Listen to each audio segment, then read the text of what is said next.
We're now joined by Musa Saidu, a district head of the Northern Traditional Council in Rivers State and the chairman of the Arawa Initiative for Peaceful Coexistence in southern Nigeria. At our overflow studio is a lawyer and Arise analyst, Frank Tietie. Gentlemen, good to see you both. Let's start with Alhaji Saidu quickly here, because well, a lot of people are speaking about this communique which the Rivers people have spoken about for and against. For you and those in southern Nigeria, specifically in Rivers State, what exactly is this feud between the former governor and the present governor, Governor FUBARA, causing your livelihood and business in the state? Thank you for having me, and I'm grateful to be here and to be part of this discussion. Yes, the feud between the former governor and the current governor is that the former governor didn't believe that he has left power. He thought that he's still there. That was why during the election, when a lot of people came out to contest, he said no.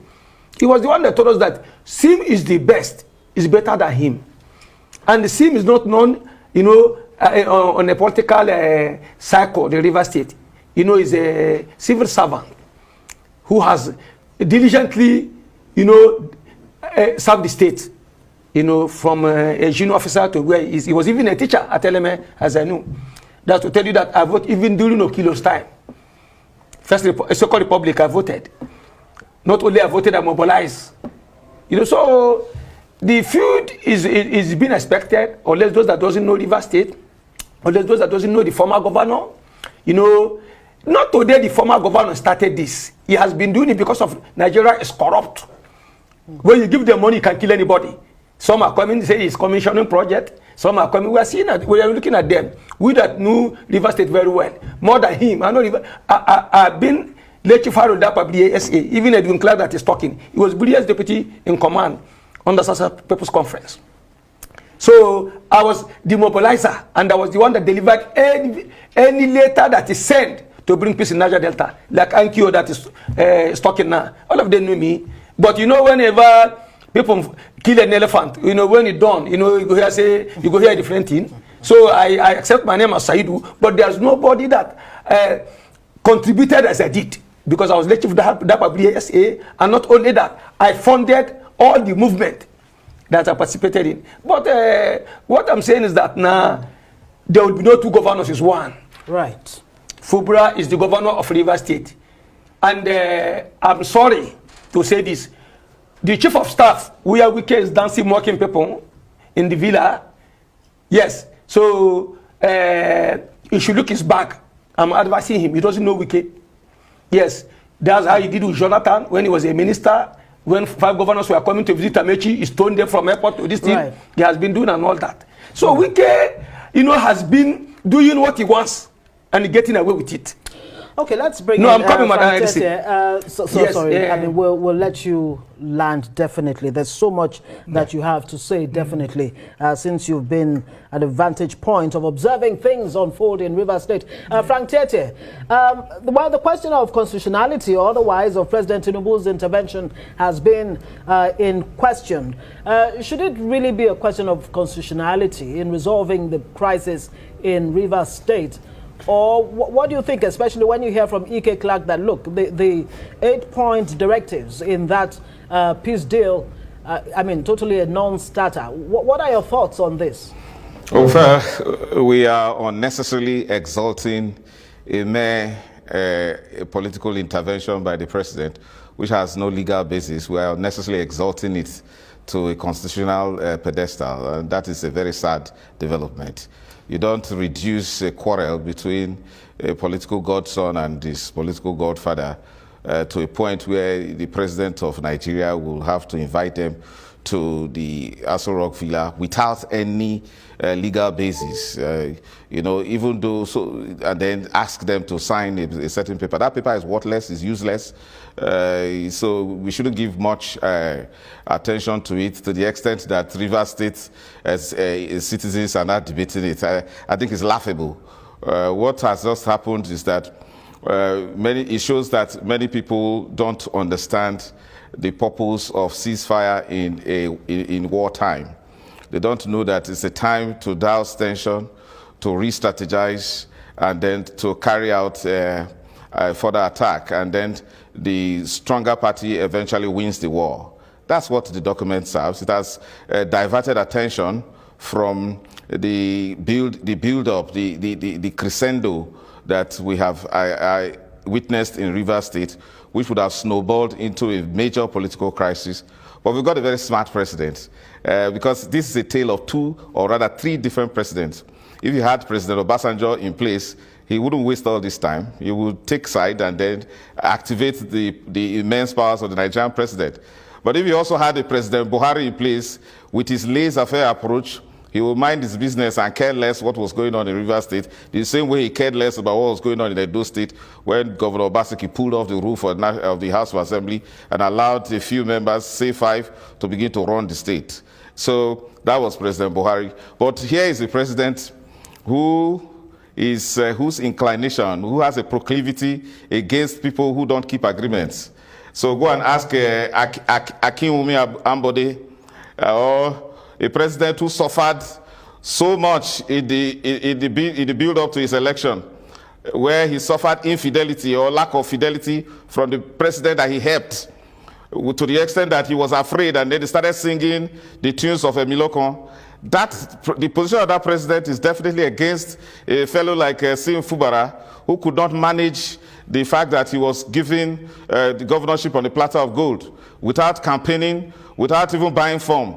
In less than 1 year, he was already fighting his political godfather. He should have learned a lesson from Governor Sheriff Uborivori of Delta State, who is coasting and doing very well with his political godfather, Dr. Ifeanyi Okowa.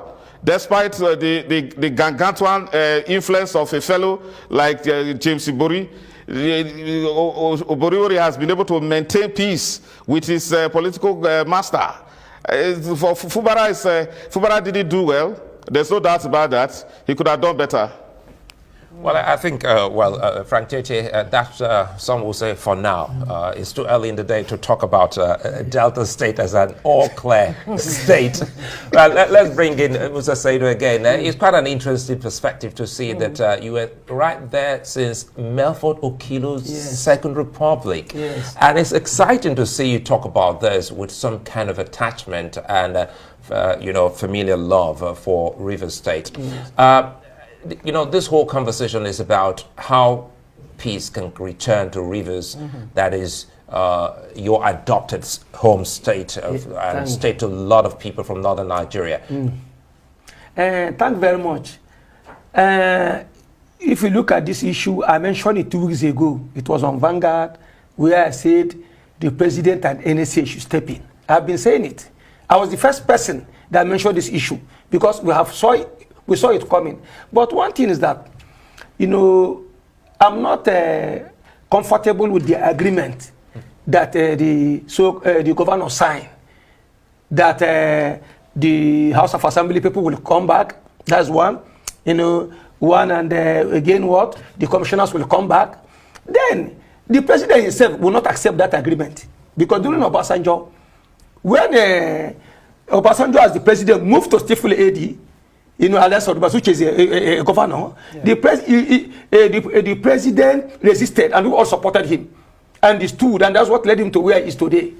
If that thing that they did to FUBARA, president himself or WIKE, would then accept it, they will not accept it. Let us be realistic, because this boy has been, let me tell you, the only people that can decide FUBARA case is the voters of Rivers State, including me, who mobilize my own people to vote for FUBARA. So what are the voters saying? No, whatever FUBARA signed in the villa, that one is under duress. Yes, they took him there to humiliate him. But in Rivers State, they have to, if FUBARA will sign anything, he has to come back and tell Rivers voters that, look, what I'm going to sign. And the FUBARA will not surrender his mandate to anybody. because WIKE too did not surrender his mandate to anybody. WIKE did not use Amaechi's commissioners. President TINUBU too did not use Buhari's ministers. So nobody will compel FUBARA to use any commissioner. He needs a new team, a new government for him to succeed. So that's the message that from Rivers people, from all Nigerians, from the international community. Right. So, Frank Tete, what do you make of FUBARA's statement when he says, let me quote him here, he'll pay any price to ensure that peace returns to Rivers State? Has FUBARA been weakened as executive governor of Rivers State? What are the implications of him? FUBARA has already been weakened before he signed that agreement. In fact, there is a perspective that this agreement is a way of even getting FUBARA to save face. Because there's a president here who, let me be honest with you, the only strength of this agreement is the fear both parties have for the president.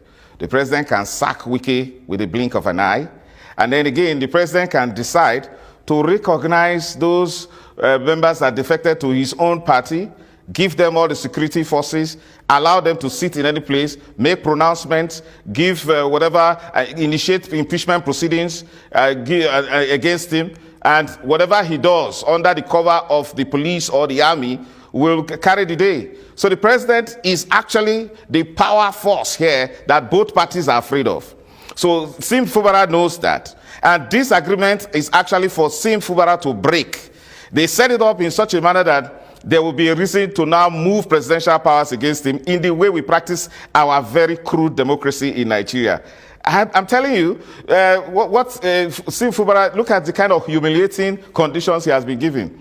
And it's expected that if he ever decides to stand up for himself or for the Rivers State people, he will be punished. And at this time, it is a joke to mention and say that the seats of all these persons, members of the House of Assembly that defected are vacant. It's a joke. It's a wish. It's a mere, wish by the people who want it to be so. You can't just declare their seats vacant. I mean, so the truth about it is that the president here, even though this is an unenforceable agreement, Sim FUBARA cannot enforce it, WIKE cannot enforce it, the president cannot enforce it. However, it buys them enough time for Sim FUBARA's sins to be full enough, because in our own parlance in Nigeria, political sins are not forgiven. So they want to move against it with some legal grounds. How do you expect such ridiculous, practice of persons who have resigned from your cabinet, who have openly displayed loyalty to your political enemy, to now be forced on you? You should be man enough to say no. What kind of agreement is that? So that agreement, like I mentioned, is not only useless, unenforceable, however legal, because it is not it is not an agreement to commit a crime against the people of Rivers State, but definitely it is meant to show how weak Governor Sim FUBARA has become. Very, very weak. And I'll let you say, do you think, because the governor, apart from the statement reeled out earlier by Ngozi, saying that he would work to ensure that peace returns, he hasn't said anything about putting his signature to that document. Does it sit well with you that the governor would sign something that some close watchers have called a death warrant? Thank you very much. If the governor signed that document, that is he has, betrayed Rivers people, because they voted for him. They voted for him to lead them to progress, to victory, because WIKE has finished his own tenure. They cannot bring governor to Villa, inside Villa, then humiliate him and ask him to sign. You understand? Because as long as I'm concerned, that agreement is worthless. Because the only people that governor is answerable to are Rivers voters, are Rivers people that voted for him. So what I'm saying is that there's nothing like an agreement, because governor is alone in the villa with these people. He has been humiliated and suppressed to sign that thing. So WIKE has ambushed him. It's an ambush. So how does this, what are the implications of this for not only Rivers State? How do you ensure that Rivers State does not become a cup of trembling for Nigeria? Yes, you respond to that, and then of course, Tete. Okay. Let me give you, an instance. 1999, when I was national president and I was the chief of the SA, then we saw crisis starting from Okrika Youth Council. Then we told Lechi Fari Dapablier, he was chairman, the Chief Edwin Clark was his deputy, that this is what to observe as youth. Then he took us to Audley. Then we wrote a memo that he was ignored. That's why you see the killings. You know why I was the first person that said there is crisis. Because even now, the one they are calling allergy, this thing, look as it is, look what we are going to do. As Port Harcourt is today, is very hot, madam. Very soon. If they insist, say, governor must accept that thing, you know, then at home, there will be crisis. Then everybody will run away. Then today will not come to Port Harcourt. Today we have seen the Southeast. And let me say this thing. When the IPOP boys started demonstrating that, celebrating their 30th anniversary, or this, they started at Port Harcourt. I was the one that met this our late elder statesman, Chief Dr. Zife, at his house in Abuja here, with the Tonoze Junior brother. I said, look, my knowing of this situation, this is not comfortable, it's not good. He said, okay, what will he do when he talked to them this? Now it's late, I think. So what I'm saying is that, madam, I'm talking from experience. This situation will degenerate to a situation that thing that is happening in the Southeast is a chance play.